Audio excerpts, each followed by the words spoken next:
प्रख्यात विदुषी डॉक्टर कपिला वात्स्यायन जी महान कलाविद, इतिहासकार, पुरातत्ववेत्ता और लेखिका थीं।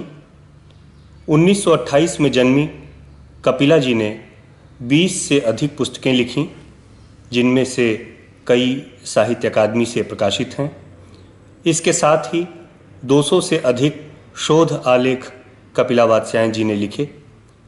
भारतीय साहित्य, संगीत और संस्कृति में उनका योगदान सर्वविदित है। कपिला जी को पद्म भूषण, पद्म विभूषण, रेमन मैग्सेसे पुरस्कार, संगीत नाटक अकादमी का आजीवन उपलब्धि पुरस्कार, हस्तशिल्प को बढ़ावा देने के लिए यूनेस्को पुरस्कार, राजीव गांधी राष्ट्रीय सद्भावना पुरस्कार जैसे अनेक पुरस्कार और सम्मान प्राप्त हुए थे। कपिला जी 2 बार राज्यसभा की सदस्य मनोनीत की गई थीं। अपने कर्मठ जीवन के लगभग 6 दशक भारतीय कला और संस्कृति के विकास के लिए समर्पित करने वाली डॉक्टर कपिला वात्स्यायन जी का बुधवार 16 सितंबर 2020 को 92 वर्ष की उम्र में देहावसान हो गया।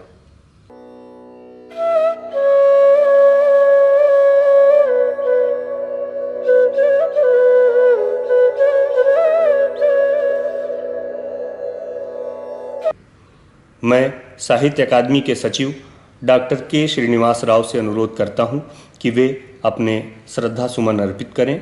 साहित्य अकादमी द्वारा महान संस्कृतिकर्मी डॉक्टर कपिला वात्स्यायन की स्मृति में आयोजित इस श्रद्धांजलि सभा में देश के कई विद्वान और संस्कृतिकर्मी आभासी मंच पर हमारे साथ यहाँ उपस्थित हैं, जो कपिला जी के प्रति अपने श्रद्धा शब्द निवेदित करेंगे। मैं सबसे पहले डॉक्टर के श्रीनिवास राव जी से अनुरोध करता हूं कि वे अपने श्रद्धा शब्द। Moments when nature decides to create an absolute genius on earth, and those are the moments when the spirit of nature is on full display. It is these geniuses who change the destiny and focus of people, nations, and in some rare cases, the destiny of the humanity itself is changed forever. These moments are the opportunities that the nature bestows upon ordinary mortals to lift themselves up, to break the barriers and try to write chapters of creativity on the annals of earth. These moments are once in lifetime opportunities. Talking of geniuses, it is not very often does one get to see a personality like Dr. Kapila Vatsyayan ji. She was once in a millennium phenomena, not merely for her vast erudition and scholarship, but for her sheer presence. Kapila ji is changed and shape of many a scholar in diverse fields. Every moment with Kapila ji was a learning experience. Of all that one can learn, it is her humility and down-to-earth nature is something that left lasting impression on one and all. Wisdom of great people dictates that one should not speak much in tribute or homage, and essentially one should desist from talking about oneself in exaggeration. But I am just but a tiny speck of dust compared not only to Kapilaji but also all the participants in this homage meeting. Countless are the chances I had to meet, interact, and learn from Kapilaji over the past 2 decades. Every time she spoke, she wrote, there was at least one thing that I learned new, and at times 100 new things. I am very fortunate in this regard. The very same wisdom of great people informs us that life full of learning from great personalities is a life well lived. I am very grateful to Kapila ji for her blessings. Thank you. अब पंजाबी की प्रख्यात लेखिका और विदुषी अजीत कौर जी से अनुरोध करता हूं कि वे अपने श्रद्धा सुमन अर्पित करें। बोले। It's a heart-wrenching reality which all of us have to accept. It is so painful to accept the inevitability and finality of life. especially a life like ours. People depart and leave their friends in deep anguish and pain. No words can lessen the pain of our parting. For the whole cultural world, our family and our extended IIC family. What does make it easier are her memories that are our most prized possession. She was physically very fragile in her last years, but what she achieved in life her a towering personality. She got the Indira Gandhi National Center of Arts built under her close supervision and gave it the shape it has today as Padam Vibhushan. As we all know, he wrote many outstanding books and was a great scholar. A masterpiece was the product of at least 20 years of intense research. It covers Indian literature, dance, music, theatre, art, religion, culture, and much more. I am the proud owner of a copy gifted to me by Kapilaji with great love and affection, and proud to be loved by her. Her scholarship was encyclopedic. She could not tolerate mediocrity when she did teamwork and conceived of great souls like Carl and Trump. There are no more people around now of her time. We were proud to have her as our vice president of our institution, Academy of Fine Arts and Literature, and Foundation of Spark Writers and Literature for many years. In our Spark Writers conferences, she always came, always sat in the last row, and always left everyone spellbound with her verse.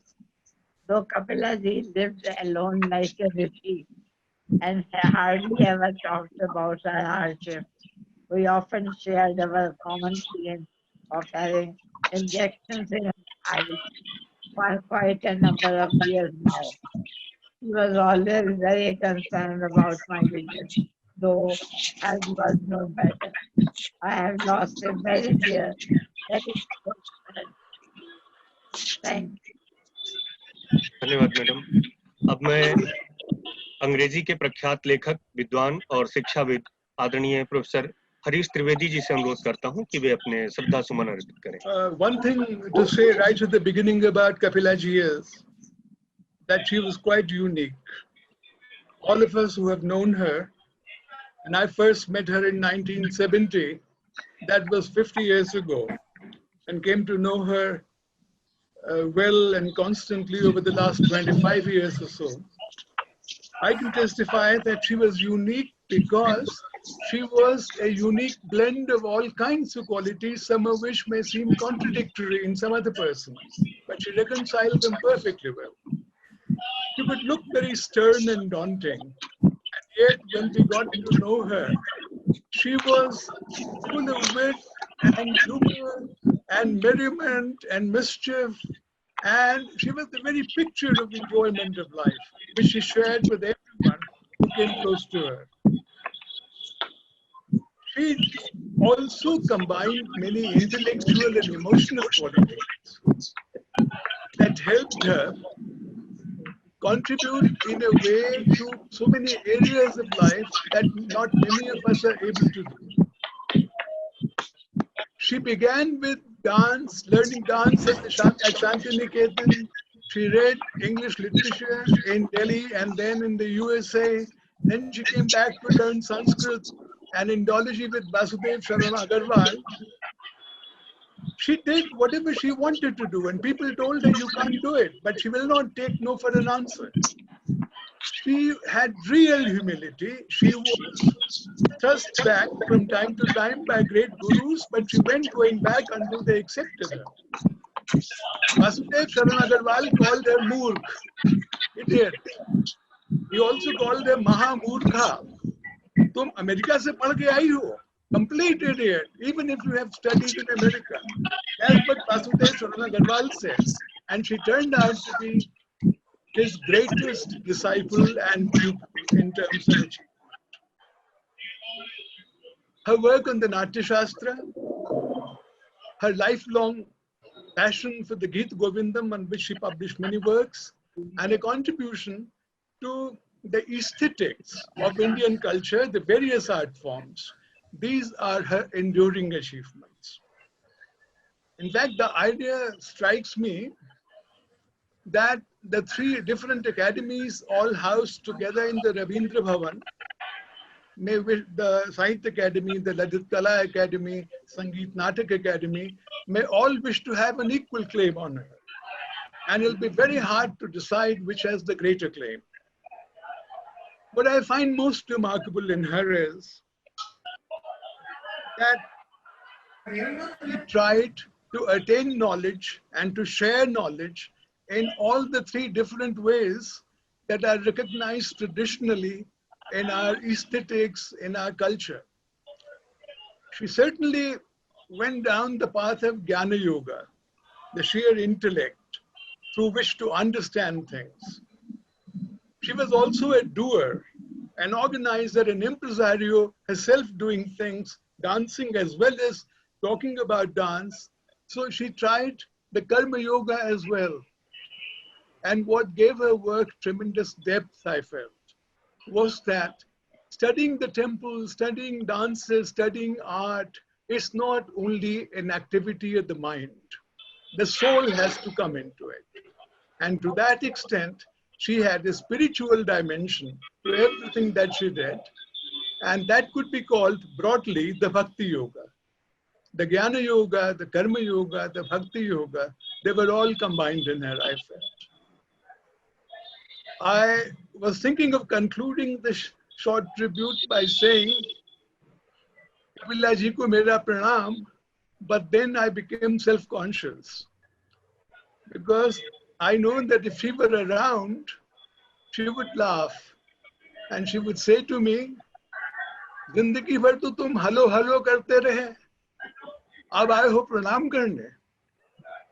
So hello, farewell and pranam, everything. Kapila ji. बहुत बहुत धन्यवाद हरीश जी। अब मैं आदरणीय जे we Raghavan जी से अनुरोध करता हूं कि वे अपने स्मृतियों को हमसे साझा करें। Thank you very much. I had the privilege of knowing Kapila ji for the last 50 years. To be precise, from 1969 onwards, when I joined the Ministry of Culture. I had the privilege of working closely with her. I found her very passionately committed, not only to performing arts, but also to a philosophy of development that was holistic, that included materialistic, aesthetic, cultural, spiritual, and religious dimensions. She was also a very humane person and knew the problems of performing artists very well. And one of the schemes I have even today remember, important schemes which she developed, which has contributed greatly to performing arts, was the scheme of maintenance grants for performing arts institutions. She found many struggling institutions deserve immediate financial assistance and developed this scheme which has flourished over the years. Another important institution that she established was the Center for Cultural Resources and Training. She was always aghast at the fact that our education system is so bereft of culture and cultural values and cultural knowledge, and also had very little respect for the traditional artisans, etc. And she established the Center for Cultural Resources and Training, which is in Dwarka and in Bangalore also now, which seeks to train our teachers in various cultural and artistic dimensions. In terms of her contribution to the holistic philosophy of development, it has been immense in national as well as in international fora. She brought for a wider and deeper understanding of the meaning of development and its significance in our personal lives. I thank the Sahitya Academy for giving me the opportunity to remember her long association with her and pay my homage to her and seek divine blessings on her and through her on all of us. Thank you. मैं अब ललित कला अकादमी के सम्मानित अध्यक्ष और प्रख्यात कलाविद उत्तम पचारने जी से अनुरोध करता हूं कि वे अपनी श्रद्धांजलि अर्पित करें।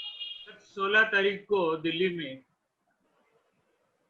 कपिला वात्स्यायन जी, एक विदुषी, एक नृत्यिका, एक संस्कृति की एक समीक्षिका, एक विचारधारा के प्रणेता हमें छोड़ के चले गए। इतिहास के पन्नों में लिखा जाएगा कपिला वात्स्यायन जी का नाम, और इसके लिए लिखा जाएगा कि जीवन के उस अंग को वो छूती थी जो जीविका और उपजीविका में फर्क करता था। उनकी जीविका थी संगीत, समीक्षा, dance, Kathak dance, Odissi dance, इसमें वो शंभू महाराज की शागिर्द रही। उनके बंधु केशव हमारे ललित कला के कलाकारों के बहुत बड़े समीक्षक मित्र रहे, और उनका जो रिश्ता है, जैसे वो संगीत की फेलो थी, वैसे ही ललित कला एकेडमी की भी आदरणीय कपिला वात्स्यायन फेलो थी। हमारे पहले ही सत्र में काउंसिल में आके उन्होंने जो सवाल उठाए थे वो इस तरह थे कि आप नए नए चेयरमैन हैं, मेरी पहचान इतनी है कि मेरे एक प्रश्न का उत्तर दीजिए। तुम्हारे घर के आंगन की जो रंगोली है, क्या वो कला तुम्हारे जीवन के साथ जुड़ी है? या कलाकारों को पूछिए, आपने स्टूडियो में बनी पेंटिंग अपने जीवन के साथ जुड़ी है। मूलभूत विचारधारा के प्रणेता थे और उसी तरह उनका जीवन था। उनके ऊपर हमने एक फिल्म बनाना चाहिए, एक फिल्म निर्माताओं के उनके पास भेज दिया तो उन्होंने मना कर दिया। उन्होंने कहा, मैंने से क्या काम किया है ललित कला के लिए जिसके लिए आप मेरे ऊपर धन खर्चा करोगे? ऐसा नहीं करिए, मैं जीवन का आनंद ले रही हो। इस तरह से विचार की एक स्पष्टता, जीवन के तरफ देखने की रुचि, पद्मश्री और पद्म विभूषण इस तरह की उपाधि से सम्मानित, और हमारे सबके मार्गदर्शन के रूप में जीवन भर कई क्षेत्रों में हमें आगे जाने के लिए और आगे आने के लिए भारतीय संस्कृति का अध्ययन करके, कला अध्ययन करके अपनी विचारधारा को बनाओ, इस तरह का आग्रह करने वाली कपिला वात्स्यायन जी, आज हमें उनको नमन करना है। आपके जाने से हम दुखी है। परमेश्वर आपके आंचलों में आपको उसी जगह रखे जो गंध फैलाते रहे, और हमेशा के लिए सभी क्षेत्र को आप आशीष देते रहे। ललित कला एकेडमी का मेरा पूरा स्टाफ, पूरे देश के कलाकारों का मैं आपको भावभीनी श्रद्धांजलि अर्पित करता हूँ। बहुत बहुत धन्यवाद उत्तम पचारने जी। अब मैं आमंत्रित करूंगा कविता शर्मा जी को कि कृपया वे अपनी श्रद्धांजलि व्यक्त करें।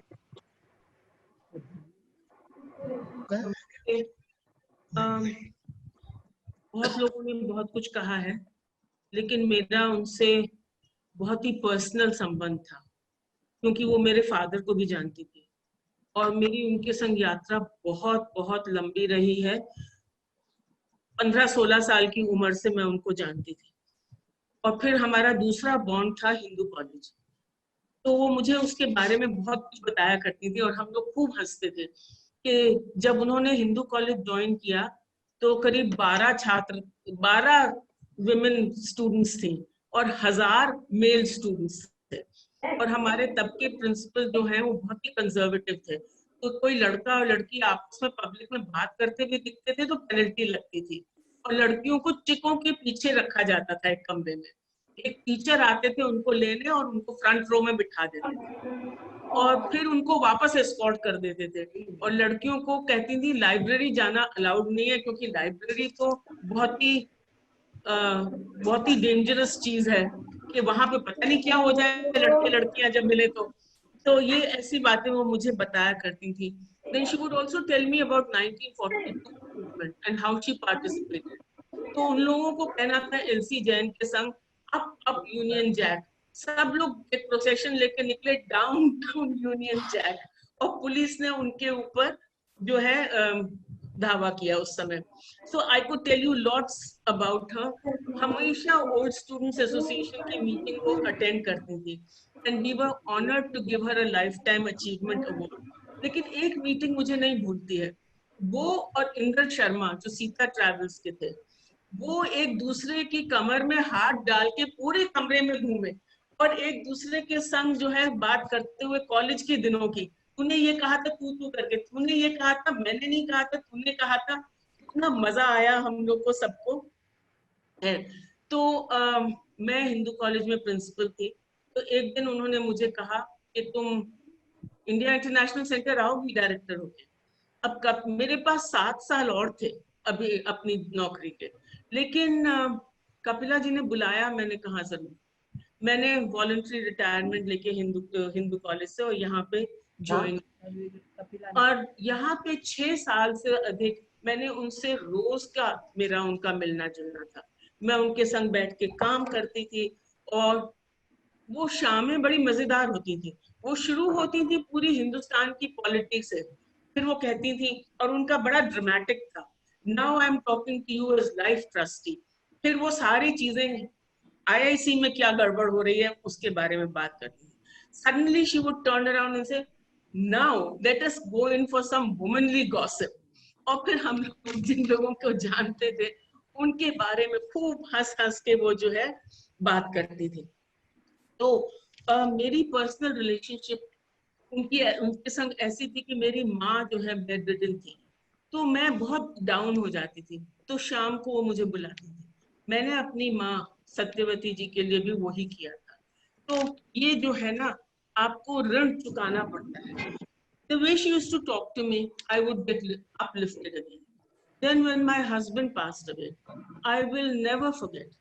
एक दिन वो मुझे बोली चलो मेरे साथ, और नेहरू पार्क में 1 घंटा हम चलते रहे, बात करते रहे. मैं रोती रही, वो मुझे पुचकारती रही, और उसके बाद मुझ में फिर से दम आ गया कि मैं वापस आके अपना काम शुरू करूं. तो मैं आपको क्या बताऊं, बोर्ड में मेरे संग बैठती थी, मैं उनका हाथ पकड़ के उसमें बैठती थी. फंक्शंस में जो शाम के फंक्शंस होते थे उसमें बैठती थी. मैं if I go on, I will go on, but I know I'm short on time. लेकिन अब मुझे बहुत दुख है कि मुझे कोई कमांड करने वाला नहीं रह गया. अब हम फ्रंट रो में आके खड़े हो गए. There is no one who can say Kavita do this, और मैं बिना कुछ सोचे समझे I will say yes, I will do it. आपने कहा है मैं जरूर करूंगी. और IIC मैं सोच नहीं सकती कि उनकी प्रेजेंस के बिना वो कैसा लगेगा. हर impish smile, her grace, her dignity, her work. Every time you went, she was writing something. मैंने कहा आप इतना सब क्यों लिख रही हैं, आपकी आंखों को हमको बहुत दुख है. बोली ये मेरे पास इंटरेस्ट है, इतना मटेरियल मुझे दिया गया है. So I have to, before I die, I have to bring out all these books before I go. So I don't think she could give you a tongue lashing in public, and she could kiss you in public and say you are my daughter. दोनों चीजें उनके संग ठीक थी. और क्यों होता था, she was passionately devoted to perfection. और वो मुझे कहा करती थी कई बार बहुत दुखी होके, मैंने इतनी सारी संस्थाएं बनाई, not a single one has lived up to my expectations. So that is because her expectations were very high and we are mere mortals in front of her. I think wherever she is, her journey be full of light. और वो ऊपर जाके भी she will make sure that everybody is functioning the way they should function.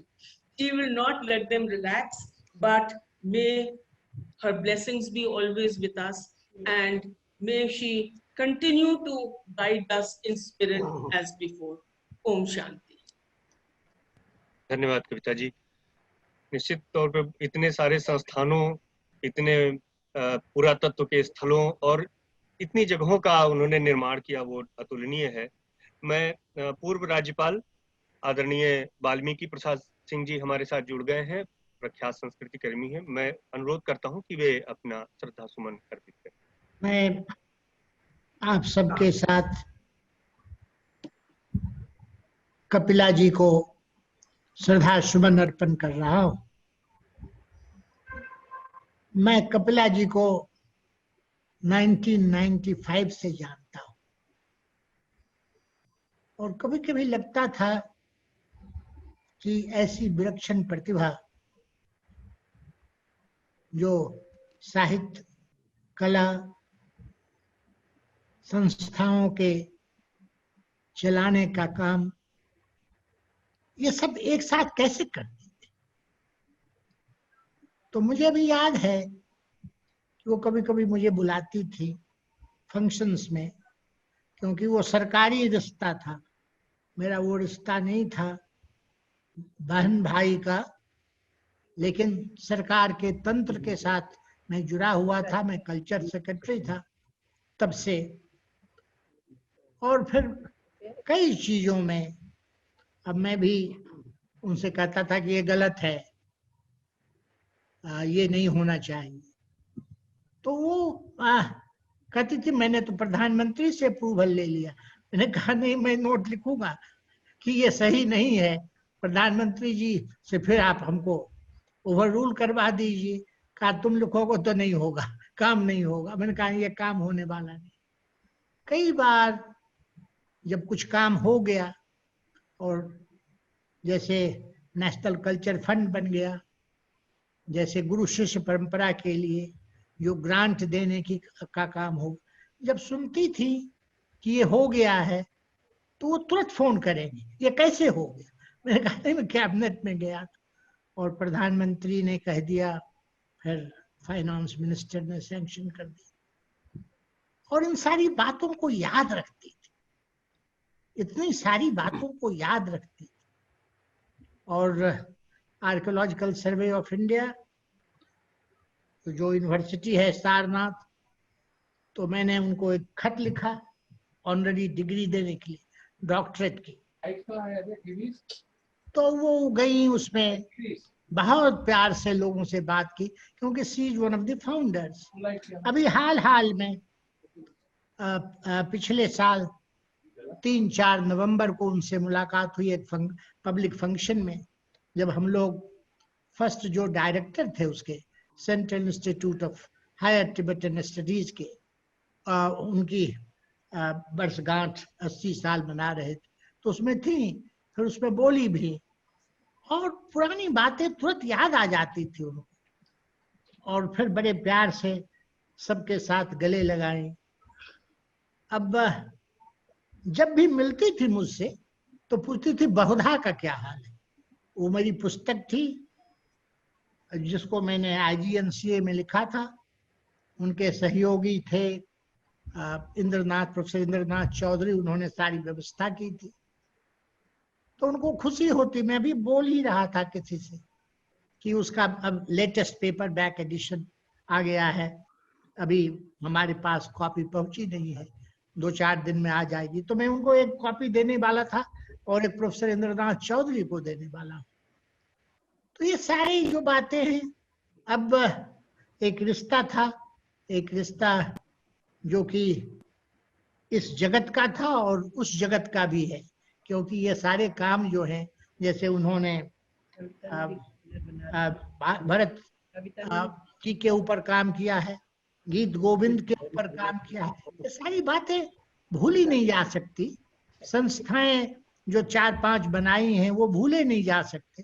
तो अभी किसी महान भाव ने कहा था कि उन पर एक फिल्म बननी चाहिए, और उनके मैं चाहूंगा कि जो उन्होंने संस्थाएं बनाई हैं उसके जो अध्यक्ष हैं अभी, वो सोचें कि कैसे उनकी स्मृति को हम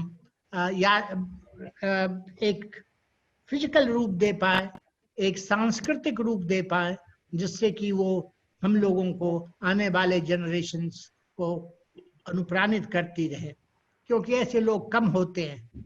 ये अद्भुत कलाकार थी, अद्भुत चिंतक थी, अद्भुत रचनाकार थी, अद्भुत संस्थाओं को बनाने वाली थी।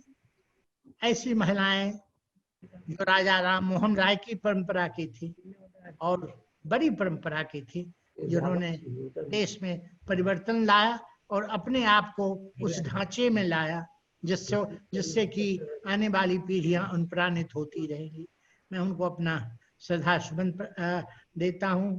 मैं जानता हूं कि वो ऊंचे स्थान पर भी बैठी होंगी, ऊपर में भी, और शायद काम वहां भी अब शुरू कर दी होंगी, क्योंकि नई फैकल्टीज तो आ ही गई हों। उनकी जर्नी सफल रहे और उनकी जर्नी हम सबको अनुप्राणित करते रहे। ये इन्हीं शब्दों के साथ मैं आप सबके साथ उनको याद करता हूँ। ये चिर याद है, ये कोई एक दो क्षण का नहीं है, ये चलेगा। और इस गंगा में हम सबको देखना है कि कैसे भारत की संस्कृति, भारत की कला, क्योंकि हम तो संस्कृति के लिए जाने जाते हैं। वो इंदिरा जी के साथ भी थी, राजीव गांधी के साथ थी, सोनिया जी के साथ। इंदिरा जी एक बात कहती थी कि anybody who has studied India's culture, he has nothing but to be proud. मैं ये आज कहना चाहूंगा, anybody who has known Kapila ji would remember her as a true lover of India's culture because she felt proud about it. धन्यवाद। धन्यवाद sir. मैं अप्रख्यात विद्वान और रंगकर्मी आदरणीय प्रोफेसर कमलेश दत्त त्रिपाठी जी से अनुरोध करता हूं कि वे उन्हें स्मरण करें। कपिला जी को स्मरण करना एक पूरे युग को याद करना है और उनके निधन के साथ एक पूरे युग की समाप्ति को देखना देता है। आगामी व्यक्तित्व को थोड़े समय में समेट पाना असंभव है। वे प्रखर चिंतक थी, उनके जैसा वक्तृत्व, निपुण व्यक्तित्व पाना मुश्किल है। उनके जैसी अध्ययन की बहुआयामिता और विरासता खोज करना दुष्ट है। इस प्रकार उन्होंने पूरे भारतीय चिंतन को, प्राचीन भारतीय समृद्धि को, मीमांसा और कला के स्वरूप को न केवल पूरे भारत के फलक पर अपितु पूरे विश्व के फलक पर स्थापित किया। काम पूरा करने में विद्वानों को एक शताब्दी से अधिक का समय लग गया, जिसे आनंद कुमार स्वामी, योगीराज अरविंद ने, आचार्य वासुदेव शरण अग्रवाल ने आरंभ किया था। उस कार्य को एक शिखर पर पहुंचाने में कपिला जी की भूमिका को थोड़े शब्दों में कह पाना संभव नहीं है। जिस तरह उन्होंने पूरी श्रृंखला में सारे भारतीय चिंतन को, सारे दर्शन को, सारे शास्त्रों को कला के संदर्भ में देखा और उससे किस प्रकार पराश्रयता, शास्त्रों की एक दूसरे से अनुबंधिता प्रमाणित होती है, इसकी वे साकार प्रतिमा थी। वे स्वयं परम विदुषी तो चिन्ही के शास्त्रीय नर्तन शैलियों के अनेक रूपों में शिक्षा पाई थी, बड़े आचार्यों से, और कथक के प्रसंग में तो विह्वल हो जाती थी जब बात करते हुए नाम आता था। वे केवल कला के प्रयोग की नहीं, शास्त्र की, शास्त्र परंपरा और योग परंपरा को इस समय अगर किसी एक व्यक्ति को अपने में समाहित कर दिखा दिया, कपिला जी। कपिला जी के व्यक्तित्व का एक दूसरा पहलू है कि उन्होंने उसको चरितार्थ करने के लिए अनेक संस्थाओं की स्थापना। इंदिरा गांधी राष्ट्रीय कला केंद्र उनमें से एक थे। उनकी दूरदर्शिता देखी है तो देखा जाए से उन्होंने तिब्बती संस्थान की स्थापना की। तिब्बत से विस्थापित सारी वैदुषिक, सारी संस्कृति को अगर सबसे अधिक प्रामाणिक रूप से बचाने का काम देखा जाए तो किससे खातिर हो जाएगा? वो तो श्रीमती डॉक्टर कपिला वात्स्यायन की दूरदृष्टि थी कि वह एक महान तिब्बत की आज भी कायम है और आज भी भारत में वो प्रतिष्ठित है। शिमला का उच्च अध्ययन केंद्र सारे ज्ञान राशि को यत्न करने का, ज्ञान परंपरा को और सारे वैश्व ज्ञान उच्चतम स्तंभ पर ले आने का काम उन्होंने उठाया। अनेक संस्थाएं हैं, एक दिन वो खुद में संस्था, उनकी कर्मठता अभी अभी वो संकेत करते हुए कहा गया है कि शायद वे उस परम धाम भगवत धाम में भी क्रियाशील होंगे, कर्मरत ही होंगे। कपिला जी ने अपार धैर्य, मुझे उन्होंने 1985 में उज्जैन में प्रकाशित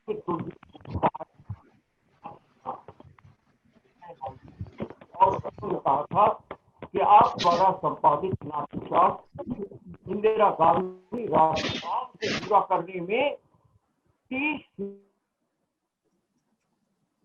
और मैंने उनका धैर्य देखा कि उन्होंने कितने दिनों तक प्रतीक्षा की और वो कार्य अंततः इंदिरा गांधी राष्ट्रीय कला केंद्र के द्वारा पहला भाग प्रकाशित हुआ, दूसरा भी मुद्रण में है और अभी तीसरे पर काम चल रहा है।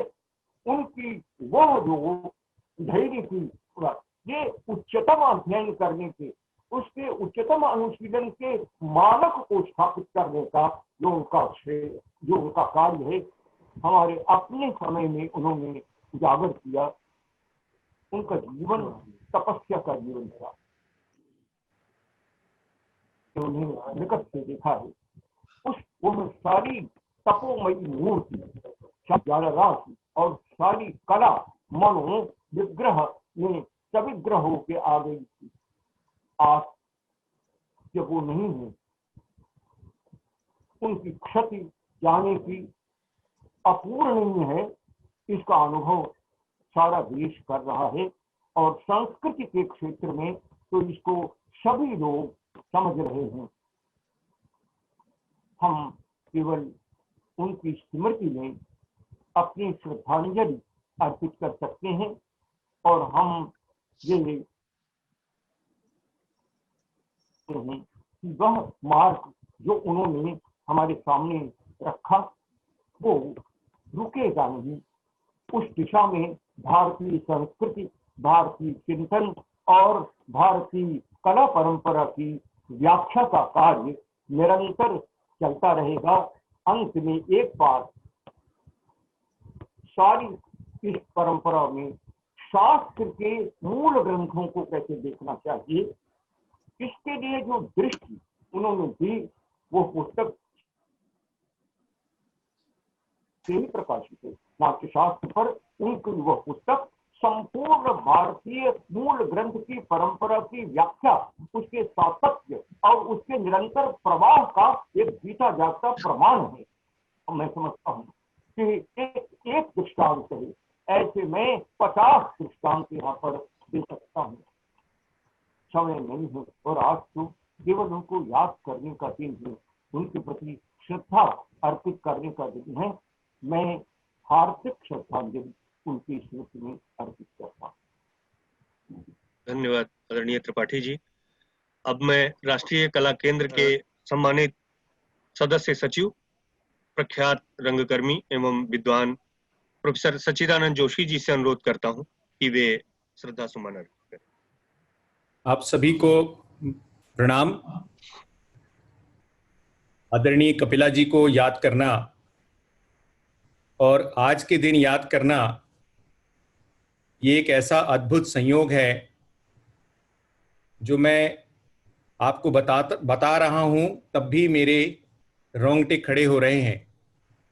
पिछले वर्ष 19 सितंबर को कपिला जी इंदिरा गांधी राष्ट्रीय कला केंद्र में थी और ठाकुर जयदेव सिंह जी के 126वें जन्म दिवस के अवसर पर हमने जो उनकी संचयिका प्रकाशित की थी उसका लोकार्पण श्रद्धेय कपिला जी के हाथों हुआ था आज ही के दिन। और अगर मैं गलत नहीं हूं तो शायद समय भी लगभग वही होगा जिस समय पे हम कपिला जी को स्मरण कर रहे हैं। और ये एक ऐसा भावुक क्षण है हमारे लिए कि उनकी जितनी भी बातें की जाएं, क्योंकि बहुत युवा अवस्था से हमने कपिला जी को देखा है। जब वो भोपाल आती थी, रंगश्री लिटिल बैले ट्रूप की वो ट्रस्टी थी, मेरे गुरु श्रद्धेय प्रभात गांगुली जी की वो परम मित्र थी और लिटिल बैले ट्रूप की वो न्यासी रहीं, अध्यक्ष रहीं। और हम लोग तब नाटक करने वाले छोटे बच्चे माने जाते थे और उनके सामने उन तीनों प्रभात दा, गुलदी और कपिला जी के बीच होने वाले संवादों का, उनकी नोक झोंक का, एक दूसरे के ऊपर जो उनके व्यंग बाण चलते थे उसका आनंद लेते थे। उनको पानी पिलाना, खाना खिलाना और उनकी सेवा करना। तब कभी स्वप्न में सोचा नहीं था कि जिस स्थान पर कपिला जी बैठी हो उस संस्थान में लगभग उसी जगह पर जाकर बैठना होगा। मुझे बहुत संकोच था, बहुत ज्यादा संकोच था। और जैसा कि हमारी शासकीय सिस्टम में होता है कि प्रेडिसीजर और सक्सेसर के बीच में तलवारें खिंच जाना, ये लोग मानते हैं कि एक तरह का नैसर्गिक नियम है। प्राय उस नियम को तोड़ते हुए मैंने प्रयास किया कि हमारे पहले जितने भी महानुभाव इंदिरा गांधी राष्ट्रीय कला केंद्र में उस पद पर आसीन रहे हैं, मैं उन सबको व्यक्तिगत रूप से जाके प्रणाम करूं या उनसे भेंट करूं। अभी मैं इंद्रनाथ चौधरी जी को भी इस पैनल पर बैठा देख रहा हूं और मुझे उनको भी देखकर बहुत प्रसन्नता हो रही है। तो जब कपिला जी के पास हम लोग यहाँ का कार्यभार ग्रहण करने के बाद पहली बार गए, तब भी मुझे लगा कि पता नहीं उन्हें वो सारी पुरानी बातें याद है कि नहीं, पर मुझे आश्चर्य था कि उन्हें वो सारी पुरानी बातें याद थी। और उन्होंने मुझे एक ही बात कही कि तुम एक बहुत अच्छी परंपरा से आते हो, इसलिए मुझे विश्वास है कि कला केंद्र अब शायद सही हाथों में है। पता नहीं मैं कितना न्याय उनकी अपेक्षाओं के साथ कर पाया हूं, लेकिन जितना कर रहा हूं उतना ही मुझे लगता है कि कपिला जी ने कितनी गहराई से इस कला केंद्र के बारे में सोचा है। अभी सभी महानुभाव बता रहे थे अलग संस्थाओं का गठन किया, पर मुझे लगता है कि जब वो एक कला केंद्र के बारे में सोच रही थी तो शायद उन्होंने इन सभी कलाओं को एक साथ जोड़कर एक ऐसी अम्ब्रेला इंस्टीट्यूशन, एक ऐसी संस्था के गठन का विचार अवश्य किया जिसमें वो प्राचीन और आधुनिक साथ में भविष्योन्मुखी कला दृष्टि को भी विकसित कर सकें, जहां पर लोक और शास्त्र का भी संबंध हो, जहां पर नवीन और पुरातन का भी संबंध हो और जहां पर शास्त्र और प्रयोग का भी संबंध हो। और इस दृष्टि से उन्होंने कला केंद्र की जो अलग अलग शाखाएं हैं उसकी रचना की और उनके बीच में कैसे सारे अंतर संबंध थे इस बारे में बात की। जब मैंने पहली बार उनसे मुलाकात की कला केंद्र में आने के बाद, तब उन्होंने मुझसे कहा कि तुम कुछ दिन बाद आना, तब हम विस्तार से बात करेंगे।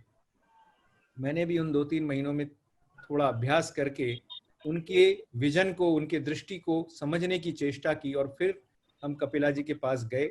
लगभग 2.5 घंटे उनके साथ मैंने कला केंद्र के संबंध में चर्चा की और उन्होंने कहा कि मुझे लगता है कि तुम्हें विजन थोड़ा थोड़ा समझ में आ रहा है। इतनी अद्भुत दृष्टि उनकी और इतनी चैतन्य उनकी पूरी की पूरी मेधा, जिसको मैं प्रणाम करना चाहता हूँ। जीवन के अंतिम क्षणों तक वे सतत क्रियाशील रहीं, सतत काम करती रहीं, सतत ऊर्जावान बनी रहीं, सतत प्रेरणा देती रहीं। जब पिछले वर्ष 19 सितंबर को भी वे आई थीं, स्वास्थ्य उनका बहुत ठीक नहीं था, उसके बावजूद हमने कहा उनसे कि आप बैठ के बोलिए, उन्होंने कहा नहीं, मैं खड़ी होके बोलूंगी। वो रिकॉर्डिंग अभी भी है, हम कला केंद्र की तरफ से वो पूरी की पूरी सारी रिकॉर्डिंग्स उनकी एक साथ संजोकर उसको एक सुंदर से गुलदस्ते के रूप में, जैसा अभी पचारणी जी कह रहे थे, हम कोशिश कर रहे हैं कि उसे एक बहुत अच्छी फिल्म के रूप में सबको प्रस्तुत करें। कला केंद्र में कपिला जी द्वारा भेंट की गई पुस्तकों का संग्रह बहुत सम्मान पूर्वक रखा गया है, जिसके शुभारंभ के लिए जब मैं आई थी तो उन्हें मैंने बहुत भावुक होता हुआ देखा। उन्होंने कहा, मुझे लगता है कि मेरी ये धरोहर सही जगह पर है। उनके द्वारा दी गई बहुत सारी वस्तुएं कला केंद्र में आर्काइव्स में हैं। न जाने कितनी चीजें उनके पास थीं और उससे ज्यादा न जाने कितनी चीजें उनके मन में थी। मैं नहीं समझ पाता कि उनके मन की थाह लेना किसी के लिए संभव था। ऐसी विदुषी साक्षात सरस्वती की अवतार। हम सब का सौभाग्य है कि हमने एक ऐसे काल में जन्म लिया जब हमने कपिला जी को काम करते हुए देखा। मुझे लगता है शायद पूर्व जन्मों के पुण्यों का फल होगा कि हमें इस जन्म में कपिला जी के दर्शन करने का सौभाग्य प्राप्त हुआ। उसी पुण्य को प्रणाम करते हुए कपिला जी की, मैं ये नहीं कहूँगा स्मृति, क्योंकि कपिला जी का आशीष सबके ऊपर सतत रहने वाला है, मैं आप सभी विद्वानों को प्रणाम करता हूँ। अब मैं प्रोफेसर राधा वल्लभ त्रिपाठी जी को आमंत्रित करूंगा। आदरणीय कपिला जी हमारे समय की महनीय विभूतियों में से एक रही हैं। मैं समझता हूं कि वे आधुनिक भारत के निर्माताओं में से एक हैं। मैंने उनका पहली बार दर्शन सन 1971 में, आज से लगभग 50 वर्ष पहले किया। दिल्ली में विश्व संस्कृत सम्मेलन था, उसमें कपिला जी का व्याख्यान था, हम लोग सुन रहे थे। व्याख्यान का विषय था जयदेव के गीत गोविंद का संपूर्ण भारत में क्षेत्रीय नृत्य रूपों में किस प्रकार से प्रसार हुआ है, और जितने गहन अन्वेषण और गंभीर अध्ययन के द्वारा कपिला जी गीत गोविंद के नृत्य रूपों में प्रसार का विवेचन कर रही थी, वो मंत्रमुग्ध कर देने वाला था। जब वे अपने व्याख्यान का समापन कर रही थी तो डॉक्टर वी राघवन, जो उस सम्मेलन के अंतर्राष्ट्रीय संस्कृत सम्मेलन के संयोजक थे, उन्होंने उनसे अनुरोध किया कि आप प्रस्तुत करके दिखा दीजिए कुछ। उसके बाद जो मैंने देखा वह जीवन का एक विलक्षण अनुभव मेरे लिए रहा है। राघवन साहब के इतना कहते ही एक प्रकार की आभामयी मुस्कान उनके चेहरे पर आई, थोड़ी लज्जा के साथ में, और उन्होंने जो प्रदर्शन शुरू किया वो किस प्रकार से मणिपुरी शैली में, भरतनाट्यम में, उड़ीसा के नृत्य रूपों में, दक्षिण में, सारे देश में गीत गोविंद अलग अलग नृत्य शैलियों में अभिनीत किया जाता है। इतना अधिकार कपिला जी का था, यह हमको तब से अनेक बार उनके केबिन में, इंदिरा गांधी राष्ट्रीय कला केंद्र में, अन्य सभाओं में, पब्लिक प्लेटफॉर्म्स पर कपिला जी से भेंट होती रही। आखिरी अवसर जब पब्लिक प्लेटफॉर्म पर मैंने उनको देखा और उनके सानिध्य का लाभ लिया, एक ही मंच पर 13 अगस्त 2013 का दिन था। इंदिरा गांधी राष्ट्रीय कला केंद्र में आचार्य हजारी प्रसाद द्विवेदी स्मृति व्याख्यान मुझे देना था। कपिला जी व्याख्यान शुरू होने को था तो चुपचाप आई और श्रोताओं में सबसे पीछे की सीट पर वो जाकर के बैठ गई, बहुत ध्यान से सुनती रही। व्याख्यान समाप्त हुआ, कुछ लोगों ने प्रतिक्रिया दी। अचानक कपिला जी उठ खड़ी हुई, उन्होंने मुझे आशीर्वाद दिया, बहुत प्रसन्नता प्रकट की, उन्होंने बोलना शुरू किया। वो एक दूसरा अभूतपूर्व अनुभव था कपिला जी को सुनने का। उन्होंने शांति निकेतन में जब वो छात्र थी इंदिरा गांधी के साथ, वो किस तरह से जाया करती थी आचार्य हजारी प्रसाद द्विवेदी के यहाँ, किस तरह से उनके रसोई घर में जाकर के वो खोल लिया करती थी डिब्बों में जो कुछ बंद थी खाने की सामग्री, वो सारे दिन उन्होंने, वो सारी स्मृतियां उन्होंने साझा की। और हजारी प्रसाद द्विवेदी के कर्तृत्व पर बहुत गंभीर विवेचन उसके साथ उन्होंने किया।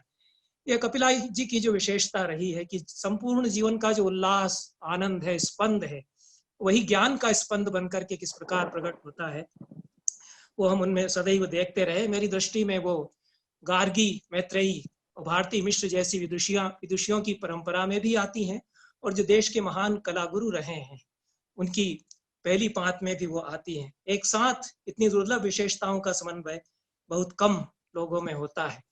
जो मैंने देखा और जाना कपिला जी को, एक अदम्य संकल्प और एक ऐसा अपार पौरुष अपने संकल्प को चरितार्थ करने का, वो बिरला ही हुआ करता है, कम लोगों में हुआ करता है। और जिस प्रकार से उन्होंने हमारी कला की धरोहर को संग्रहित किया, उसके संरक्षण के लिए उन्होंने कई संस्थाएं बनाई और अथक रह करके उन्होंने कार्य किया। और भारतीय ज्ञान मीमांसा की एक विरल प्रतिनिधि भी हमारे लिए रही हैं। कपिला जी को पूरी तरह पहचाना नहीं जा सका। मुझे सदैव लगता रहा कि जितने गंभीर तत्वान्वेषी दृष्टि उनके पास है और मौलिक चिंतन वो जिस प्रकार करती हैं कई बार, और एक स्पार्क उनके भीतर हमेशा रहता है। जब भी वो बोलने को उठ खड़ी होती हैं, जब वो लिखती हैं, जो भी उन्होंने कई बार उन्होंने अपने लिखे हुए लेख मुझे दिए कि राधा वल्लभ इसको पढ़ना, और इतना स्नेह कपिला जी का मिलना, यह भी मैं अपने जीवन की बड़ी उपलब्धि मानता हूँ। कम लोगों के लिए मन में एक तरह की ललक होती है कि इनके हम चरण छू लें। कपिला जी को देख करके लगता था कि हम इनके चरण स्पर्श कर लें, और दो एक बार ऐसा हुआ कि मैंने उनके चरण छुए, उन्होंने दाहिना हाथ मेरे सर पर रखा। वो मैं सबसे बड़ा वरद हस्त कपिला जी का अपने लिए मानता हूँ, जो उनका हाथ मेरे मस्तक पर रखा गया। जिस प्रकार से मौलिक विवेचन वो करती थी, उसका एक उदाहरण देकर के मैं समाप्त करूंगा। वो भी एक मीठी सी याद मेरे मन में है। कलकत्ता में बहुत बड़ा समारोह था एशियाटिक सोसाइटी में, और बहुत बड़े विद्वान, बहुत बड़े अंतर्राष्ट्रीय ख्याति के विद्वान, जो कि 3 विश्वविद्यालयों के कुलपति रहे और एक महापंडित के रूप में जाने जाते हैं हमारे बीच में, बहुत ही आदरणीय है। वो बोल रहे थे, कपिला जी भी बैठी थी, हम लोग सब सुन रहे थे। और उस सम्मेलन में तो कपिला जी ने रास्ते में चलते हुए, गाड़ी से आते हुए कई कहानियां, किस्से हम लोगों को सुनाए, उस सब की यादें तो है ही। लेकिन वो जो विद्वान कह रहे थे वो मुझे सदैव याद रहेगा। और कपिला जी के लिए सबसे अच्छी ट्रिब्यूट भी कदाचित वही है। उन्होंने कपिला जी की तरफ देखते हुए कहा कि मैडम, पहली बार मैं इस बात को स्वीकार करता हूँ कि जितना जो कुछ मैं बोलता हूँ कई बार, और लोग आंखें फाड़ कर सुनते हुए रह जाते हैं कि ये तो बहुत अद्भुत बात कह रहे हैं, वह सब मैं आपके व्याख्यानों से, आपकी किताबों से ले करके अपने शब्दों में बयान करता रहा हूँ। और उसी के नाते मुझे लोग बहुत बड़ा मानते हैं, बड़ा विद्वान मानते हैं। हम में से कई लोग यह करते रहे हैं कि कपिला जी ने जो व्याख्यान दिया, कपिला जी के जो लेख हैं, उनको पढ़ करके और कई बार अपने शब्दों में, टूटे फूटे शब्दों में उनको बयान करने की कोशिश करते हैं। लेकिन ऐसा होता आया है। कपिला जी पर गहरा अन्वेषण किया जाना चाहिए। एक विचारक के रूप में, एक चिंतक के रूप में, कला गुरु के रूप में, भारतीय सौंदर्य शास्त्र की परंपरा के एक अद्वितीय व्याख्याता के रूप में उनका जो अवदान है, उसकी मीमांसा की जानी चाहिए। एक तरह से उनकी उपेक्षा भी की गई है। और इन शब्दों के साथ मैं अपनी विनम्र श्रद्धांजलि उनको समर्पित करता हूँ। धन्यवाद प्रोफेसर त्रिपाठी जी। अब मैं आनंद कुमार जी को आमंत्रित करता हूँ। बहुत लंबा संबंध रहा है कपिला जी के साथ आपका। I had known her for quite a long time, half a century, but more as a student, younger person, because she was very close to my father, Professor K.R. Srinivasa Iyengar, who had great regard for her. Such a regard that he used to tell me, Prema, you should be bold like her, and you should always have an eye for what you find best in Indian culture. And so, year after year, I followed her works, her great attainments, and she invited me for some seminars, and that interaction was unforgettable.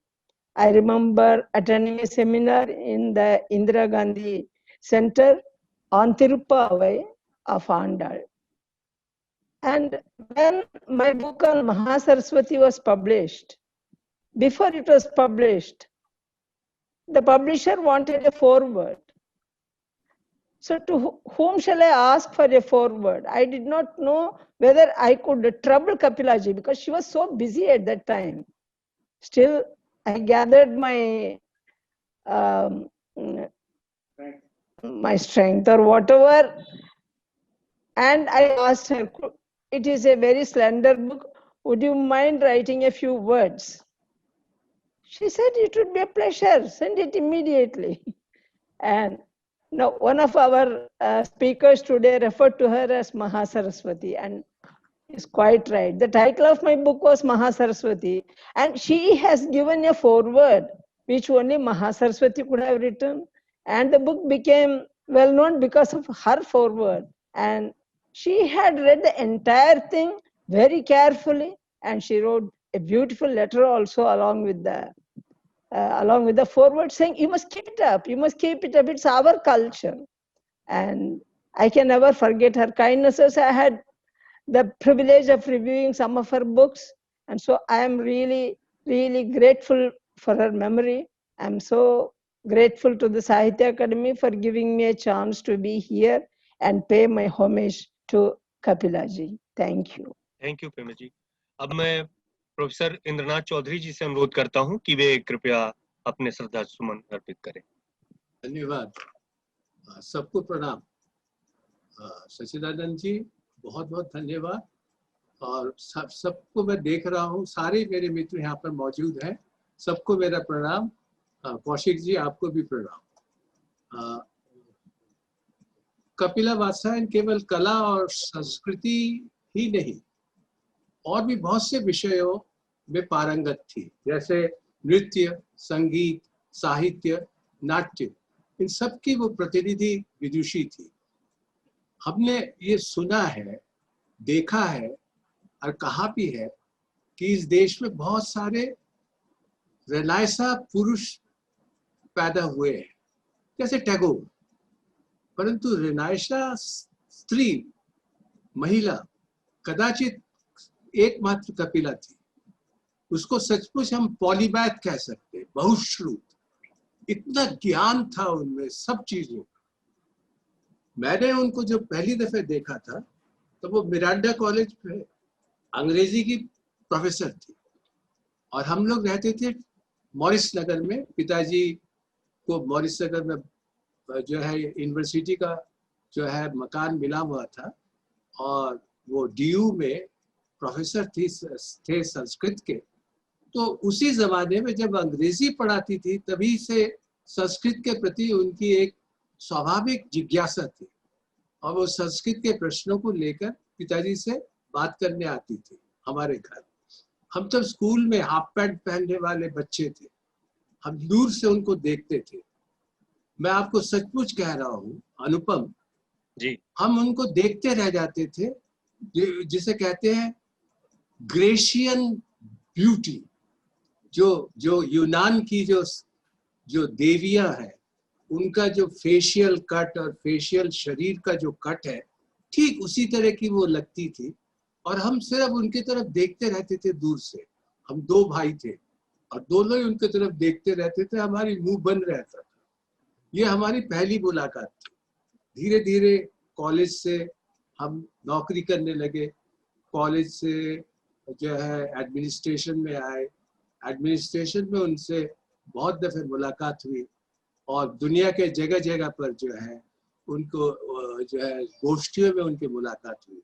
एक मुलाकात मैं कभी भूल नहीं सकता, वो Paris में Sorbonne university में मैं काव्यशास्त्र के साधारणीकरण के बारे में बोल रहा था, और साधारणीकरण का बार बार अंग्रेजी अनुवाद कर रहा था, आइडेंटिफिकेशन। तो जब मेरा लेख खत्म समाप्त हुआ तो उन्होंने उसका घोर प्रतिवाद किया। उन्होंने कहा कि ये संस्कृत के जो टेक्निकल टर्मिनोलॉजी है उनका आप अनुवाद नहीं कर सकते, परंतु ये मेरे लिए खुशखबरी थी कि अमर्त्य सेन की जो पहली पत्नी थी नवनीता देव सेन, और वाशिंगटन के एक अंग्रेजी के प्रोफेसर, दोनों ने मेरा साथ दे दिया, और कपिला वात्स्यायन ज्यादा कुछ कह नहीं सकी। उसके एक महीने बाद हेली रोड, जो नई दिल्ली में हेली रोड में जो यूसेफी है, उसमें मुझे बोलना था, और जाके मैंने देखा कि कपिला जी वहां पर जो है चेयरपर्सन के रूप में बैठी हुई। मेरे लेक्चर के बाद अनुपम मैं क्या कहूँ, मेरे चीथड़े उड़ा दिए उन्होंने, चीथड़े एकदम। मैं भौचक्का रह गया था। मैं वापिस आया तब वो उसमें गवर्नमेंट ऑफ इंडिया में वो तब एडिशनल सेक्रेटरी थे, और मैं तो कॉलेज में था तब। मगर मैंने साहस करके शाम को उनके घर फोन कर दिया। फोन में वो आई और मैंने कहा ये आपने गलत किया, मुझे उत्तर देने के लिए मौका नहीं दिया आपने तो जो है चेयरपर्सन के रूप में मुझे एकदम दबा के रख दिया, कह के मैंने एक एक पॉइंट पर बात की। तो वो हंस पड़ी और कहा कि मेरे ऑफिस में आना कल, मैं तुम्हें समझा दूँ। और सचमुच उन्होंने समझाया, कहाँ मैंने गलतियां की थी। और उसके कुछ दिनों के बाद टोक्यो में मैंने जो है लेक्चर दिया, देखा कि कपिला जी जो है बैठी हुई है। मैं तो घबरा गया, मैंने कहा अब फंसे हम। मगर उस दिन लेक्चर के बाद कपिला जी मेरे पास आई कि पर्चा मुझे दे देना, बहुत अच्छा पर्चा लिखा है। कपिला जी के साथ मेरा इस तरह के संबंध बने हुए थे। वो मुझसे अधिक मेरी पत्नी को पसंद किया करती थी। मेरी पत्नी संस्कृत की प्रोफेसर थी दिल्ली यूनिवर्सिटी में। वो जब भी मुझे मिलती थी, उषा कैसी है ये कहा करती थी। तो एक बार हम लोग, मैं जब लंदन में था तब वहां पर टेमेनस एकेडमी में मैं और उषा बोलने के लिए हमें बुलाया गया था। उस पर गीत गोविंद पर। गीत गोविंद के दो पक्ष हैं। आप गीत गोविंद को श्रृंगारिक भी कह सकते हैं, गीत गोविंद को श्रृंगार के ब्याज से आध्यात्मिक एक जो है उसका ढांचा आप खींच सकते हैं। तो मैं श्रृंगार के पक्ष में बोल रहा था और मेरी पत्नी जो है आध्यात्मिक पक्ष को लेकर बोल रही थी। हम दोनों ने इसको जो है इस तरह से बांट लिया था। और कपिला जी वहां पर उपस्थित थी और अंत में मैंने देखा उन्होंने मेरा साथ नहीं दिया उषा जी का साथ और कहा कि इसका आध्यात्मिक पक्ष ज्यादा इम्पोर्टेंट है, श्रृंगारिक पक्ष उतना इम्पोर्टेंट नहीं है। एनीवे, साहित्य अकादमी में उन्होंने मुझे कहा था मैं नाट्य शास्त्र पे एक किताब लिखूंगी और सचमुच एक अद्भुत पुस्तक उन्होंने नाट्य शास्त्र पर लिखा था, नाट्य शास्त्र पर अंग्रेजी में। मुझे अब भी उनकी चीजें याद है। और जब वो इंडिया इंटरनेशनल सेंटर में जब वो काम करती रही, उनका एक अलग से सेक्शन था, तो उसमें हम लोग बीच बीच में जाया करते थे। उनकी देहांत के एक महीने पहले मैं उनके पास गया था, तब उनका बोलना भी थोड़ा सा रुक गया था, मगर फिर भी उन्होंने कहा इंद्रनाथ तुम कैसे हो, और फिर कहा उषा कैसी है। मैंने कहा हम लोग ठीक है, आप बताइए आप कैसे हैं। वो मेरी अंतिम भेंट थी उनके साथ। मैं उनके प्रति अपनी श्रद्धांजलि जो है अर्पित कर रहा हूँ। प्रोफेसर इंद्रनाथ चौधरी जी, अब मैं प्रख्यात शिक्षाविद, भाषाविद आदरणीय अन्विता अब्बी जी से अनुरोध करता हूँ कि वे अपने श्रद्धा शब्द अर्पित करें। नमस्कार। कहाँ से शुरू करूँ और कैसे कहूँ, मुझे इस समय कुछ समझ नहीं आ रहा है। कपिला, डॉक्टर श्रीमती कपिला वात्स्यायन जी का जाना एक तरह से एक पूरे युग का जाना है। वो अपने आप में खुद कला, संस्कृति, साहित्य, ज्ञान और एक निष्ठा की प्रतिमूर्ति थी। और मेरा संबंध उनसे इंटेलेक्चुअल लेवल से ज़्यादा एक पारिवारिक स्तर पे था, क्योंकि वो मेरे माताजी और पिताजी हिंदी के प्रसिद्ध तार सप्तक के कवि श्री भारत भूषण अग्रवाल मेरे पिताजी थे और बिंदु अग्रवाल वो उनकी मित्र थी। और मैंने उनको तब जाना जब से मैंने होश संभाला, तो कहना चाहिए 70 साल से कहना चाहिए मुझे, 60 साल से जब इलाहाबाद में वो थे। तो मैंने कपिला जी को उनकी बहुत युवा अवस्था में देखा है।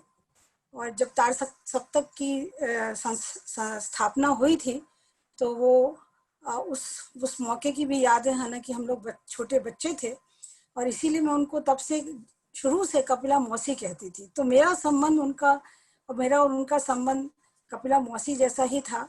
वो डांट भी देती थी, प्यार भी बहुत करती थी, और मेरे कार्यकलापों की सराहना भी वो बेबाक होके करती थी। और जब उन्हें लगता था कि मुझे कुछ और करना चाहिए तो वो सलाह भी बहुत अच्छी देती थी।